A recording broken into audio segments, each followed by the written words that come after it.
Hey guys, welcome to episode 4 of Slipping Out. In this episode we're going to be taking a closer look at Resident Evil 4.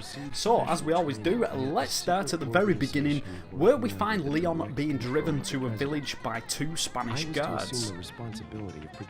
Here we get an opportunity to see how the camera works and how, like we've seen in other games previously, what can't usually be seen on the camera often isn't loaded into the game, like how the guards keep disappearing from the front seats. I mean, who's driving this thing right now? One thing that I think pretty much anybody who played this game at the time wanted to know was, is this guard actually having a pee at the side of the track? Well, actually no, he's not. He's just standing there with his hands in front of him pretending.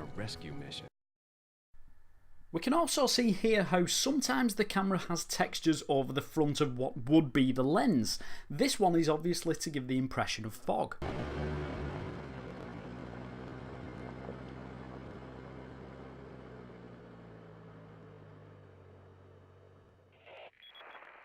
Whilst Leon's on the video calls to Hunnigan, we can take the camera around the back of the display to take a closer look at the character models. The obvious thing to notice is that Hunnigan has no lower torso, probably because we never normally see that far down.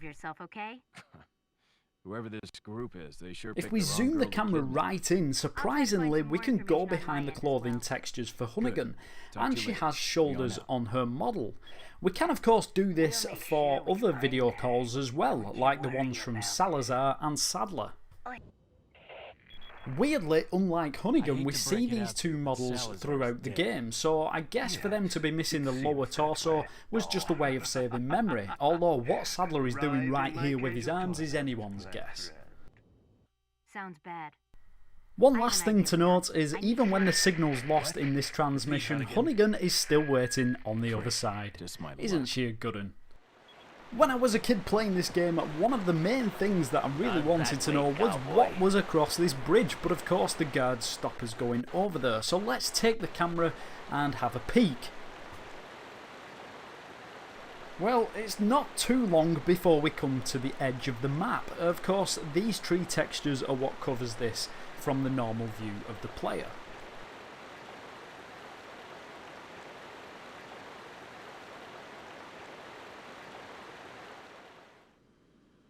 And whilst we're here, let's take a closer look at our main man Leon. If we zoom the camera right in, even though his mouth is closed, if we go beyond this, we can see he has a tongue and teeth, as well as some eyeballs, which go into his head.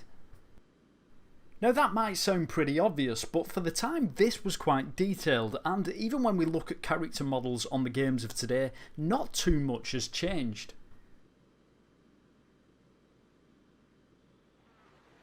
On approaching the first house, we get this cutscene where we can only see the shadow at the window, but does this shadow have an owner? Well, if we look from this angle, yes it does, but take a closer look at the shadow. We can only see the top half, and it actually moves with the camera.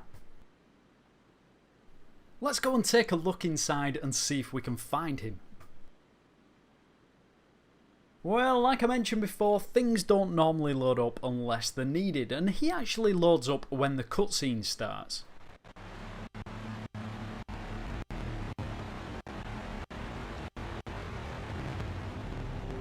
Oh, no.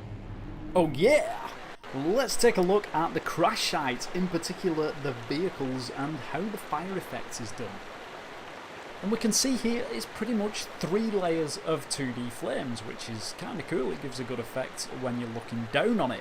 But where are the guards? Well, let's zoom in to the car and we can see just underneath the water there is no one sat in the seats, so they must have got away. And also the guy who was driving the truck, he's also got out and ran off. What's inside the knocking cupboard before we open it? Well, nothing. Of course, in the cutscene we find Lewis in here.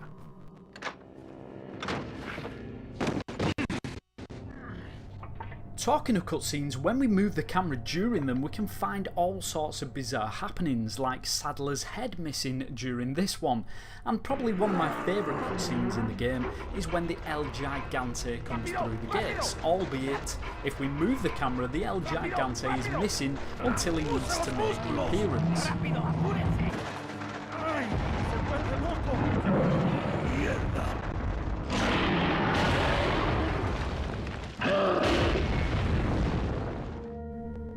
After entering the village church, I wanted to know, was the village still outside? And if we take a look through the window, you'd certainly think so. Although, like most things in these episodes, looks can be deceptive. If we zoom the camera out, we can actually see it's just a 2D texture that's been warped around the window from where we can see.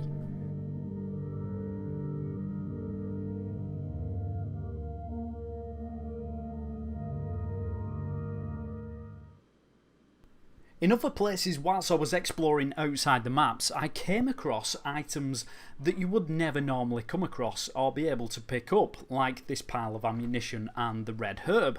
This is not uncommon for developers to do this, as it makes it easier for them to debug the game and also add things like ammo into the map if it's needed. So we're here at the lake. Now don't shoot the water, guys, it's dangerous, but let's go in with the camera and see how the water effect's done. And if we go through the first layer of water, we can see these fishes and they're actually quite detailed. If we keep going down, we've got layer after layer of what looks like weeds, and then we can finally see the bottom of the lake.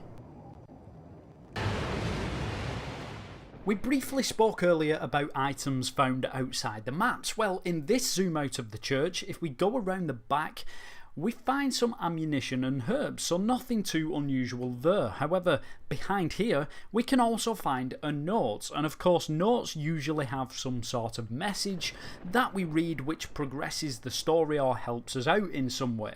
So to find one outside the map doesn't really make too much sense. Could this be a secret note nobody has read? I guess we'll never know.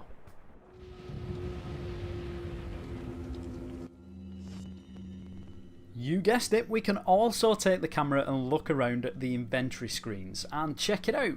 We have a fully modelled Leon and all the items in our box are 3D, and if we zoom out from the inventory screen map, we can see the whole map in the background that's normally hidden behind that one tiny screen.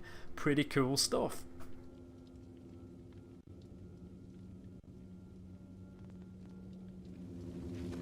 Now, where does Ashley go when she climbs over the top of the gate to unlock it from the other side? Well, let's take a look. And she's climbing up there and she jumps over and gets stuck. Great. Quick, in that cabin!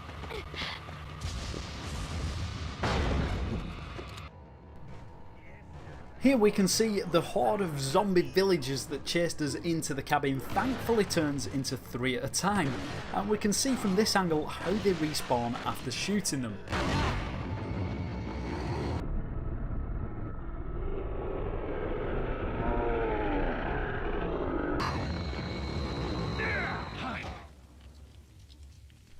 Unlike most things that disappear when out of camera shot, if we ask Ashley to hide in something, even when the lid is closed, we can still find her inside there. She even keeps her facial functions like blinking and eye movements.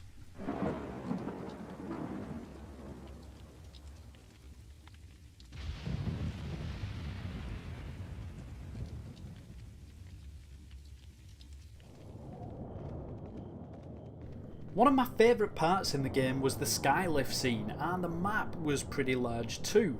If we take the camera and fly it around, we can even see the castle close up that's way off in the distance.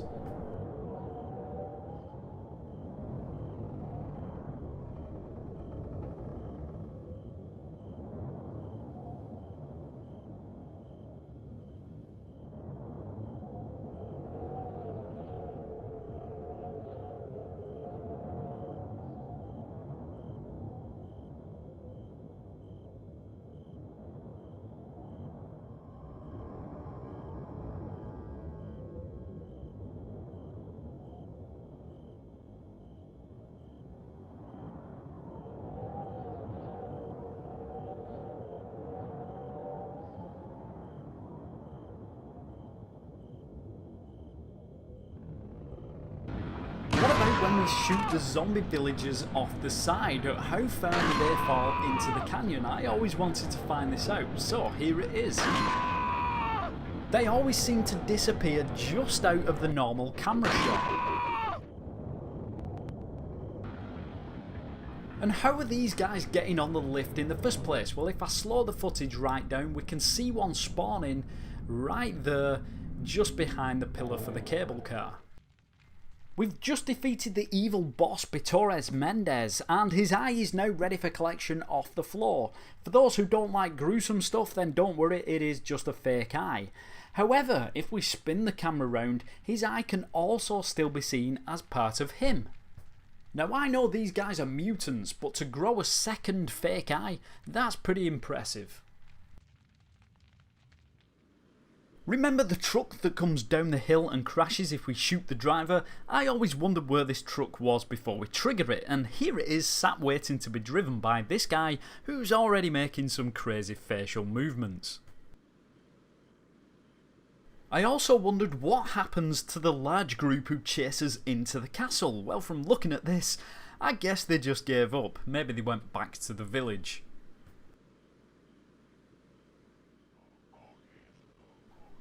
Res 4 had some pretty cool map design layouts with various level heights which overlap other parts of the map, one of which being this part of the castle walls. Let's take a quick look.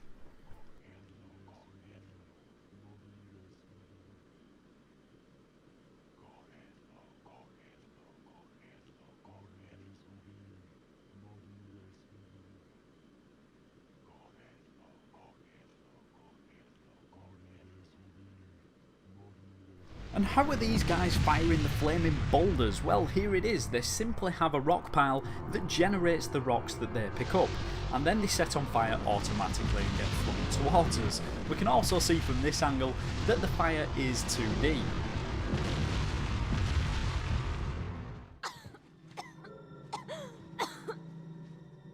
You alright? I'm fine! Leave me alone! Ashley, wait!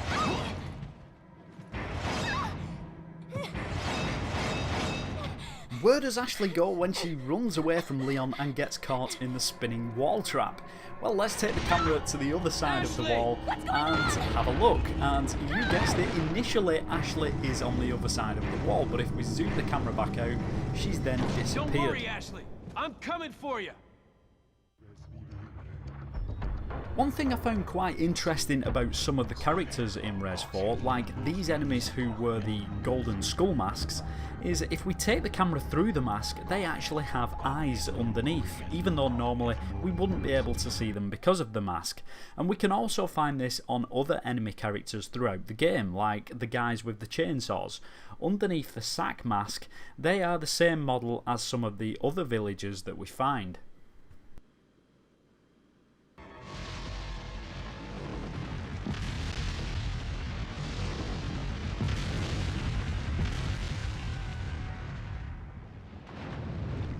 One of my favourite zoom outs of any of the maps had to be this one in the lava room.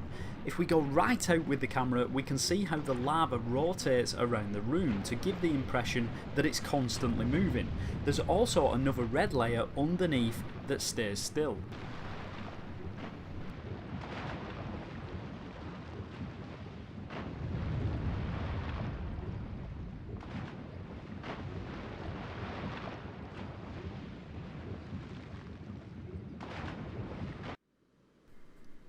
If you played this game back in the day, you'll probably remember how you get on carriages to get around the castle quicker. However, when you do, you only see a quick clip of the carriage setting off. But if we take the camera down the tracks, we can see the whole route that was planned for the carriage to take.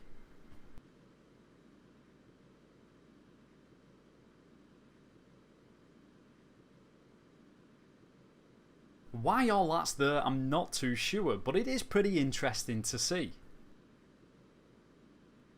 Whilst we're here, we also get a great scenery view of part of the castle in the background, and it looks pretty awesome from where we stood.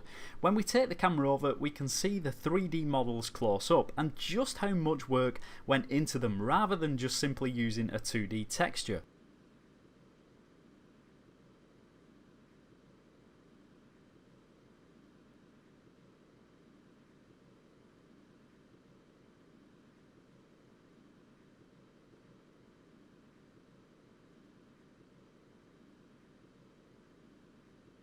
Alright guys, so we're in the room where the roof comes down with the spikes on and crushes us if we're not quick enough. But how does this work? Well, let's take the camera up through the roof, and if we move it back a little bit we can see it's being lowered on chains. But of course it's not being lowered on chains, the roof is just lowering down on its own, and in fact I'm not even sure why there are chains up here because we never normally see them.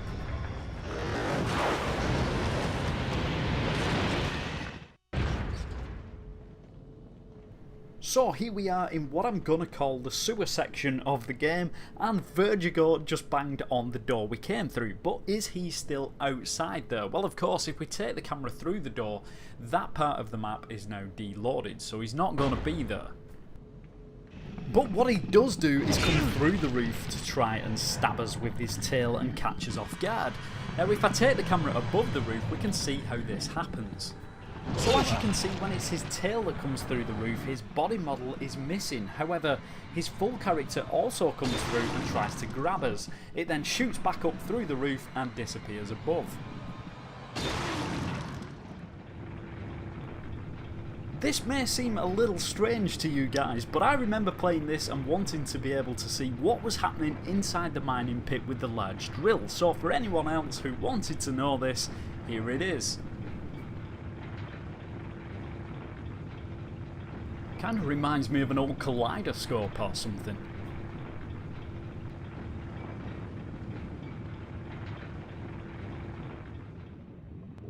Okay guys, check this out. Where did the two El Gigantes come from before we fight them?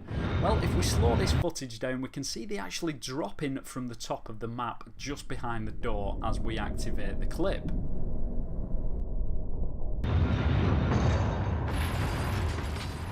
On defeating these two badasses, and as long as we managed to drop one of them into the molten metal pit, I can honestly say that I wasn't expecting to find too much.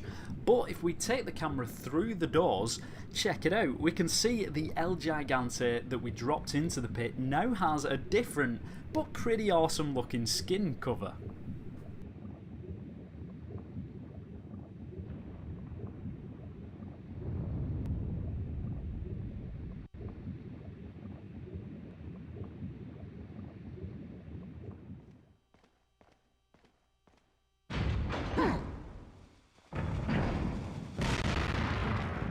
How do these two guys keep chucking dynamite at us? With the camera through the door, we can see that they seem to have an infinite source of dynamite strapped to the back.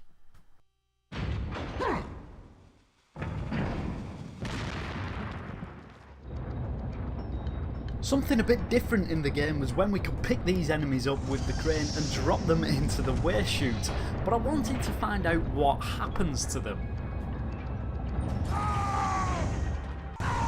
With the camera at the bottom of the chute we can see they just disappear out of camera shot from the normal angle of the player. One of the more bizarre things I came across in the game is when we come to rescue Ashley, and by going around the corner we can see her skirt seems to be glitching out. I'm not entirely sure why this is happening, but I'll let you guys make your own minds up.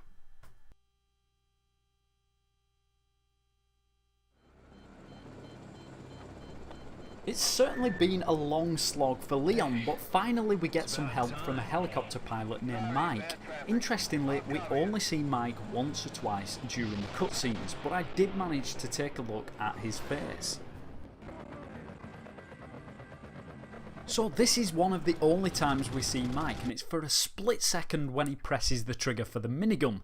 But by spinning the camera round at this point we can see Mike's face, and check out these weird eyes. Now these eyes are unlike any of the other characters that we've seen in the game who use separate texture files. Mike's is included in his very own texture file, which is pretty weird and I'm pretty sure is correct. I'm not going to jump to conclusions to why this is, but it would be interesting to hear what you guys think. Also, whilst we're talking about the helicopter, take a look at the amount of detail in here. It's pretty astonishing, being I'd assume it would just be the empty shell of a chopper. And please try and excuse my camera work here guys, it was pretty difficult to get these shots whilst the chopper was flying around. Possibly the craziest moment I had whilst filming this episode was when I randomly took the camera to look at some of the scenery that represents the final boss part of the map. With the normal rifle scope you cannot even see across here, but this is what I found when I took the camera over. And I've not seen anyone else on any website or any video even reference this, but it has to be some sort of Easter egg. So just who is this? Is it a developer? I have no idea. Have we actually discovered a new secret here at Slippy Slides about Resident Evil 4 after all these years? Please let me know if you've seen this somewhere else, as I'd love to know more about this and who this person is. Okay guys, we are nearly at the end, but I just wanted to do one final zoom out of the final boss map, as it looks pretty impressive and it just shows how big some of the areas out of the maps actually are.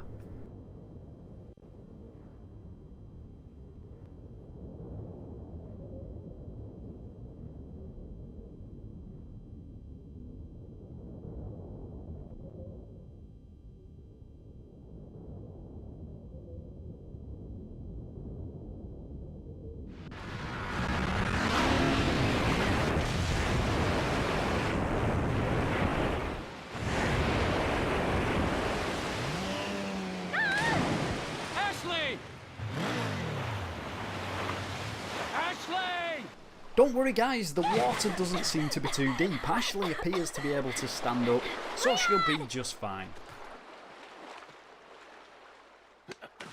Come on. Let's go home. Sounds like a great idea. Mission accomplished. Right, Leon? Not quite. So that is it for this episode guys. Thank you so much for watching. I hope you've had fun and I hope to catch you soon in future videos. Until then, take care and stay slippy.